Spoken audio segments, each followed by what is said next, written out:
Hi, how's it going? This is Resident of Collinwood for YouTube. I'm here to do a review of the Dark Shadows movie, Night of Dark Shadows. Now, this stars David Selby, Kate Jackson, Laura Parker, Grayson Hall, Nancy Barrett, John Carlin, David Thayer is in this. Also, you see Dana Malay, who's in this movie as well. Now, it, the big question is, is Quentin Collins, is this the Quentin from the series?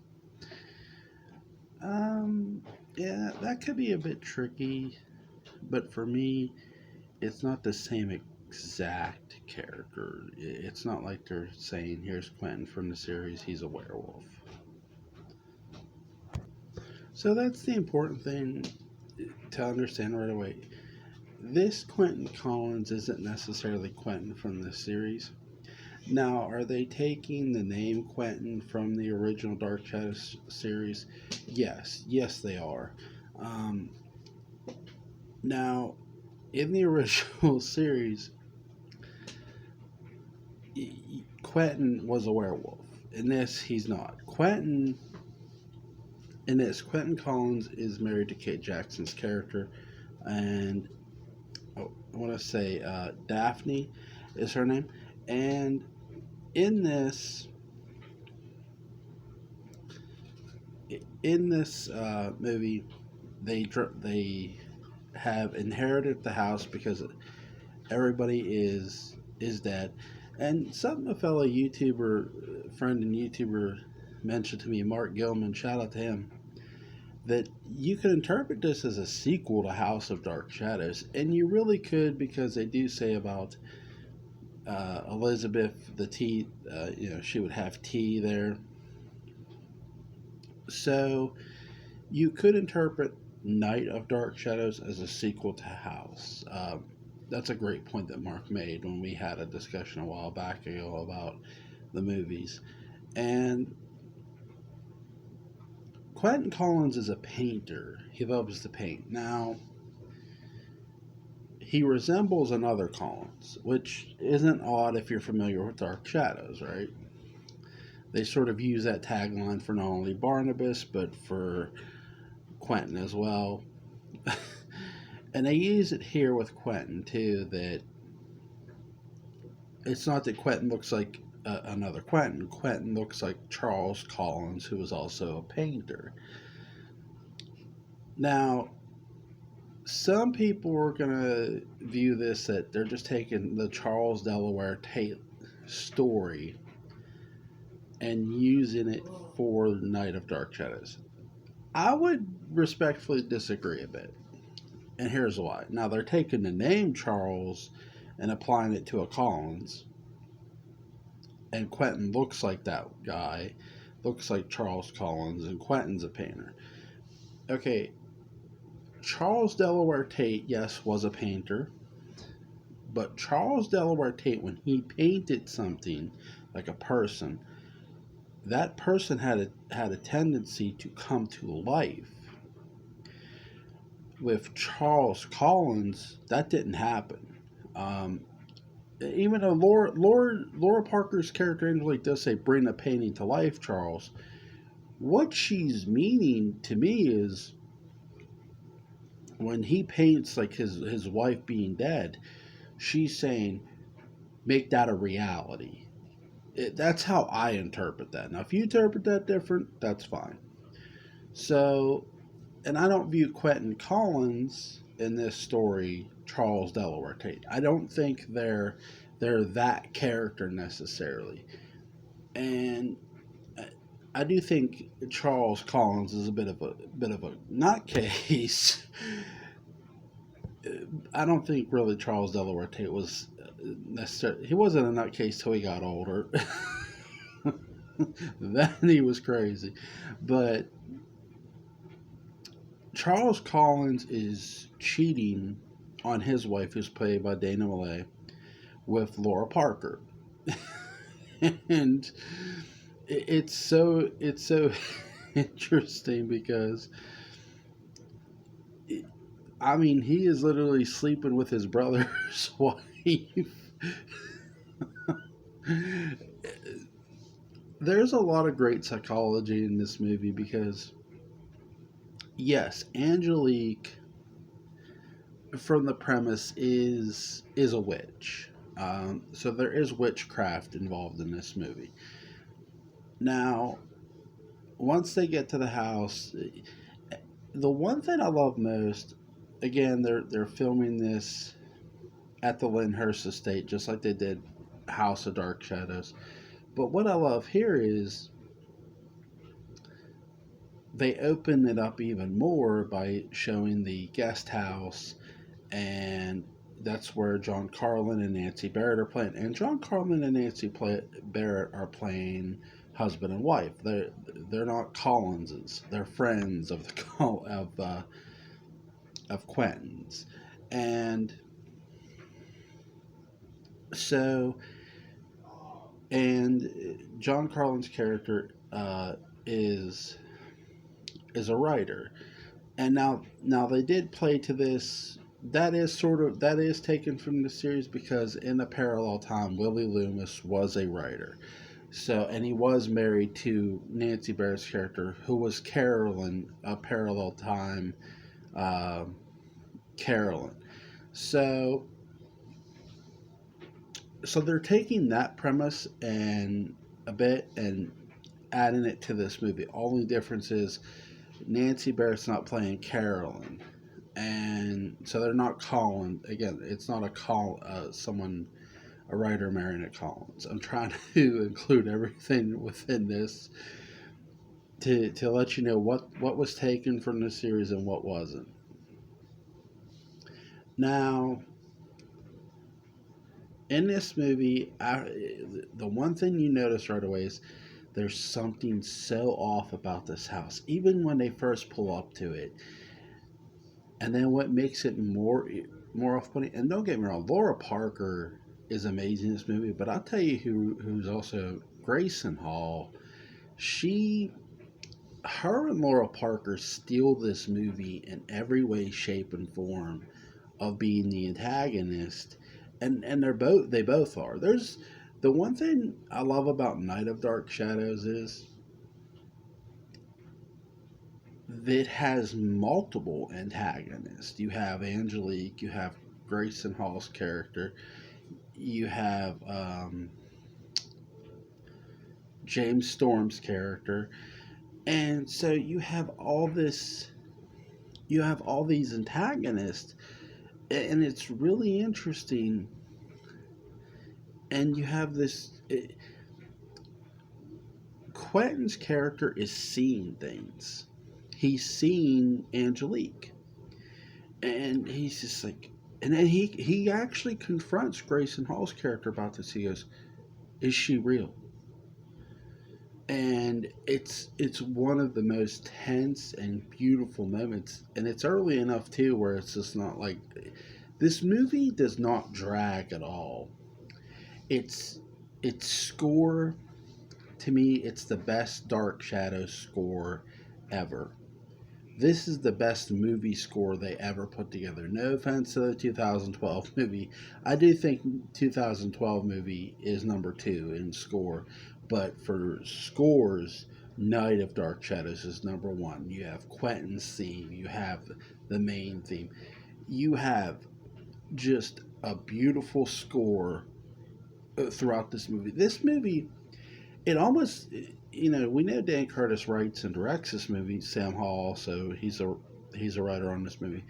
This movie feels a bit like a John Carpenter movie when you watch it because of the way the score is done, and it's just beautifully put together, right? And so Kate Jackson's character, her life has been intimidated, it's been threatened. Quentin almost tried to kill her. Charles Collins. And Lo and behold, there's a portrait of Charles Collins, and Charles Collins had a scar in his eye. That's the only thing that Quentin doesn't have. And there's a beautiful car chase sequence in this film, and there's a beautiful at the same time there's a beautiful fight sequence in this film. This is one of my most favorite psychological movies.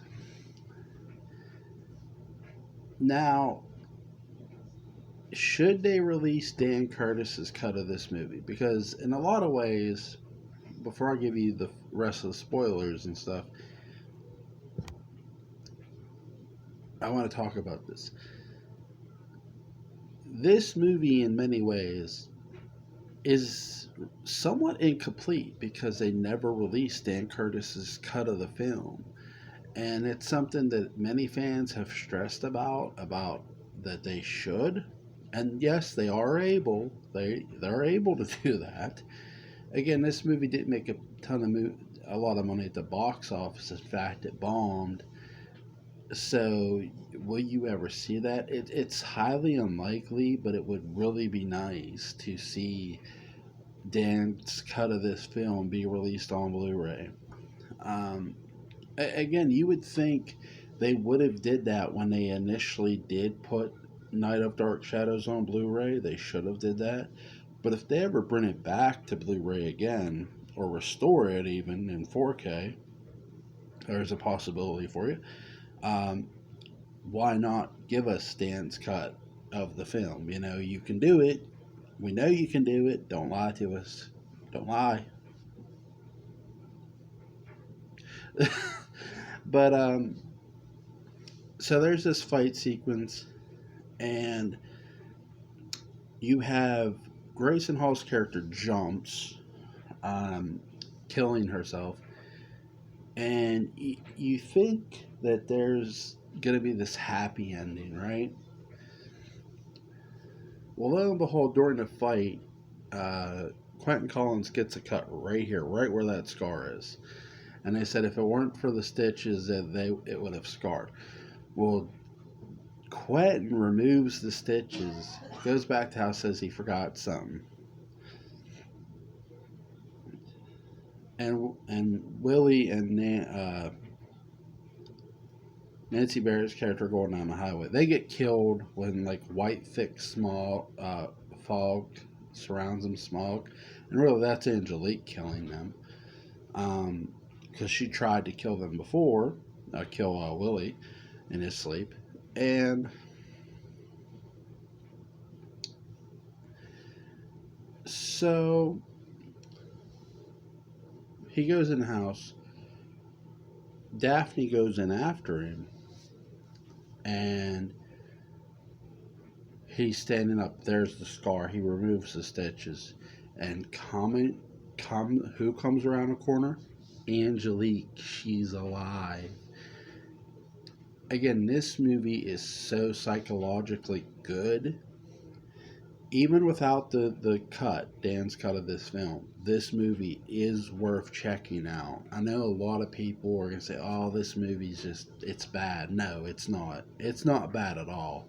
It's very well directed, very well written. It's beautifully scored. And the acting by all the actors is just amazing. James Stewart, him and Quentin and him and David Selby in that fight. That was the on screen fight between their characters was beautifully done. And again, the car chase sequence was awesome. Um, this is my favorite Dark Shadows film. If you have not checked out Night of Dark Shadows, I highly recommend you do. Um, Look, just because a film isn't necessarily completed doesn't make it bad. If you allow yourself to use your imagination and what they're trying to tell you, not just with their camera work, but what the characters are trying to tell you, you easily get what's going on in this movie. Um, And you just do. Now, do what I love, again, what I love to see them release Dan's cut of the film.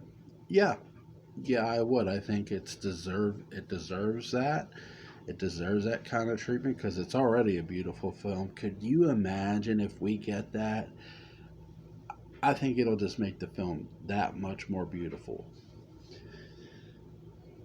So, um, I give this movie a 10. I love it. It's damn sure worth the watch. If you guys have not checked out Night of Dark Shadows, written and directed by Dan Curtis, written by Sam Hall, and just a beautifully scored film. Um, God, it just it's amazing. It really is. It's this is the film was scored by Robert. Oh God, I'm gonna kick myself because I forgot his name. But you know who I'm talking about? The guy who did the score for Dark Shadows in the series. Oh my gosh, I'm awful right now. Oh goodness, but again, the film is just beautifully scored. And no, I'm not. See, I'm not gonna edit that out. I don't know how to edit it. Hey, it can be in there, right? It's a Dark Shadows video. Oh my god! But it's worth a watch. That's all the more I can say about it. It's just a film you should definitely get a hold of and watch because it's just superb, start to finish. It really is. I've reviewed House of Dark Shadows on this channel, I think, twice before, so this is my review of Night of Dark Shadows. I hope you guys enjoyed it. Let me know you guys' thoughts on this movie. And do you want to see Dan Curtis's cut of the film released? Just say yes and just pound on the door of Warner Brothers until they open up and say, yeah, yeah, we want it released. All right, guys, you have a good night.